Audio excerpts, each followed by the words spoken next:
Hello every one. So ബാക്കിയുള്ള questions നോക്കാം. +1 economics model എക്സാമിൻ്റെ ഓൾറെഡി പാർട്ട് 1 പാർട്ട് 2 വീഡിയോ നമ്മൾ അപ്ലോഡ് ചെയ്തു. ഇനി നമുക്ക് നെക്സ്റ്റ് പാർട്ട്, അതായത് 21 മുതലുള്ള ക്വസ്റ്റ്യൻസ് നോക്കാം. Prepare a note on green revolution. ഇപ്പോൾ ഗ്രീൻ റെവല്യൂഷനെ പറ്റിയുള്ള പോയിൻറ്റ്സ് എഴുതാം. ഇൻഗ്രീഡിയൻസ് ഓഫ് ഗ്രീൻ റെവല്യൂഷൻ എഴുതാം, അതായത് use of high yielding variety seeds, അങ്ങനത്തെ പോയിൻറ്റ്സ് ഇല്ലേ. അതേപോലെ use of chemical fertilisers and pesticides, use of modern implements like tractors, pump sets etcetera, irrigation, അതൊക്കെ എഴുതാം. പിന്നെ ബെനിഫിറ്റ്സ് എഴുതാം. India became self sufficient in food grains, increase marketed surplus, reduce dependence on imports and food aid, reduced prices of food grains benefiting poor people. ഇതൊക്കെ നിങ്ങൾക്ക് ആൻസറിൽ എഴുതാം. Next one, 22nd question. Explain the role of health and education in human capital formation. ഹെൽത്തിൻ്റെ എന്താണ്? It raises quality of life.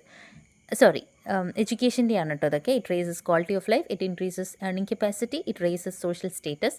ഹെൽത്തിൻ്റെ ആണെങ്കിൽ preventive medicines, curative medicines, proper for clean drinking water, പ്രൊവിഷനാണ്, proper അല്ല, provision for clean drinking water. ഇതൊക്കെ health related ആയിട്ടുള്ളതിൽ add ചെയ്യാൻ പറ്റിയ points ആണ്, കീ പോയിൻറ്റ്സ് ആണ് കേട്ടോ. അപ്പോൾ ഇങ്ങനത്തെ കണക്ട് ചെയ്തൊക്കെ എഴുതിയാൽ മതി എന്നാണ് meaning. Next one, 23rd question. Calculate the rank correlation. ഇവിടെ ക്വസ്റ്റ്യൻ തന്നിട്ട് ഇതിൻ്റെ ആൻസർ ഇതാണ്. Okay, rank correlation equal to 1 - 6 sigma d square by n3 - n1 കണ്ടോ? നോക്കി ആൻസർ നിങ്ങൾക്ക് എന്താ കിട്ടിയെന്ന്. ഇതാണ് ഇതിൻ്റെ ആൻസർ. ഇങ്ങനെയാണിത് ചെയ്യേണ്ടത്. ഇനി next one, question number 24. Explain the issues in construction of an index number. Answer എഴുതാം. We should define the purpose of index number, then selection of base period and current period, selection of number of items, price quotations. ഇതൊക്കെ നിങ്ങൾക്ക് ആൻസറിൽ എഴുതാം.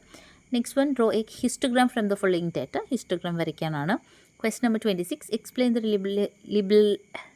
Liberalisation policy measures in India introduced in 1990s.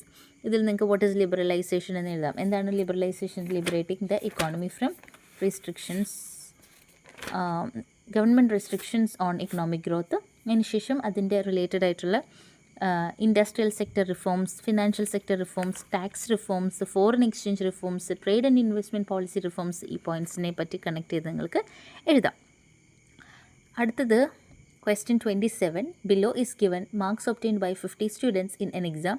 Draw less than ogive and more than ogive and locate median. ഇങ്ങനെയാണ് എഴുതേണ്ടത്. നിങ്ങൾ നോക്കുക, ഇങ്ങനെയൊക്കെ തന്നെയല്ലേ വന്നേക്കുന്നതെന്ന്. ഇതാണ് ആൻസർ വരുന്നത്. മീഡിയനായിട്ട് 50 എന്നുള്ളത് കിട്ടും. ഓക്കെ, ഇനി നോക്കേണ്ടത് prepare A frequency distribution table in exclusive method എന്ന് പറഞ്ഞിട്ടുണ്ട്. അടുത്തത് നെക്സ്റ്റ് വീഡിയോ ആയിട്ട് ഞാൻ അപ്ലോഡ് ചെയ്യാം കേട്ടോ. Okay, thank you for watching.